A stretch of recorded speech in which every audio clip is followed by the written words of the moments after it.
Hello everyone, so now we're going to look at a temperature increase. And the hint is that when they show you something like this, it usually means they're going to do something with temperature. Because without that, you don't know if this reaction is an exothermic or endothermic for the forward reaction. And so the temperature is increased. So, guys, according to Le Chatelier, if we increase the temperature, then the system is going to try and decrease the temperature. So it's going to try and make it cold.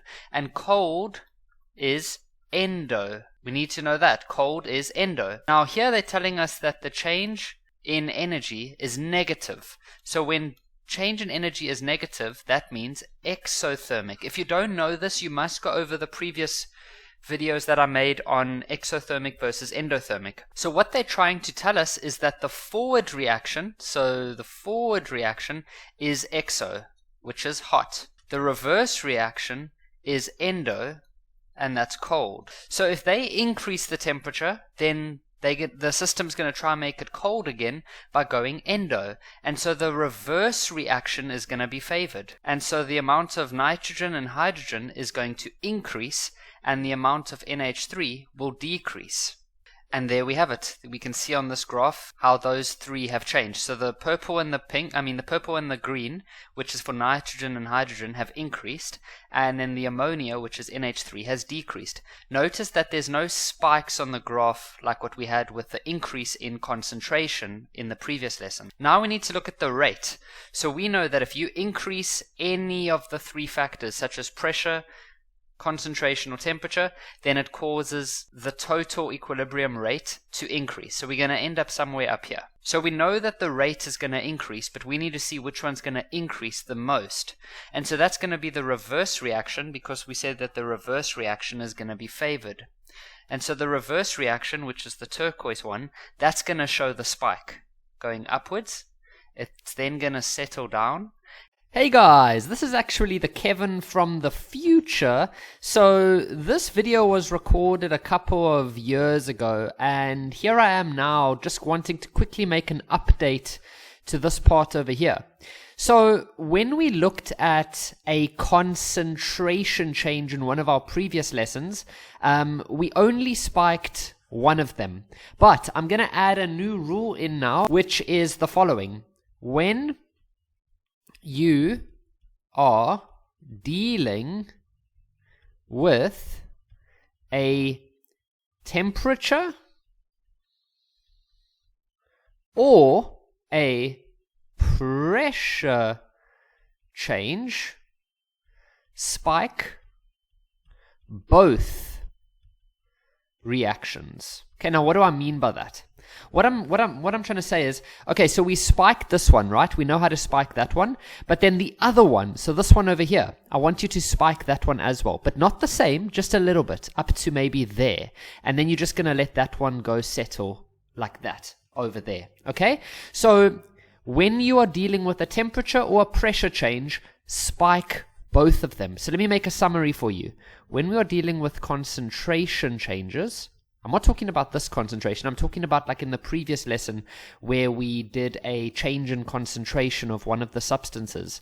Then you can do what I did in that video and you only spike one of the reactions. Okay, then when you're dealing with a temperature or a pressure change, then you're going to spike both of them, but not the same. You're not going to spike them the same amount, okay? And then as you'll see in later lessons when we look at a catalyst, then a catalyst, you actually spike both of them exactly the same. Okay. Now we're going to look at a system where a situation where the temperature is decreased. I've also switched this around. So when that thing is positive, that stands for endo, and endo is cold. And that's for the forward reaction. Remember, this one here is always the forward reaction. And so someone comes along and they decrease the temperature. And so the system's going to try increase the temperature. So it's going to try favor the exo, because exo is hot. And so if the forward is reverse, if the forward is endo, then the reverse is exo. And so the reverse reaction is going to be favored. And so the hydrogen and nitrogen are going to increase. Like that over there, we can see that these three lines are now parallel again. We can see that the hydrogen and nitrogen increased while the NH3 decreased. Now we need to look at the rate graph. So we know that if you decrease any of the three factors, pressure, concentration, and temperature, then your overall rate will decrease. And so we're going to end up somewhere down here. So we know that the rate is decreasing, but we need to see which one decreases the most. So because the reverse reaction is favored, it means that the forward reaction is going to slow down the most. And so the forward reaction, which is the one in white, that's going to drop up to about there. And then remember, as we've just spoken about a few moments earlier, is that we now have to spike the other one as well. So you'll spike it in the same direction, but not all the way, maybe up to about there. And then we're just going to let this one go settle again at a new equilibrium. And then this one will simply go and join it. Or let's make this one spike a little bit less, actually, up to about there. And then it can just go join it over there. And so what we can see is that the new equilibrium position over here, oh, that's not working so nicely, but let's try that. Oh, no, that's even worse.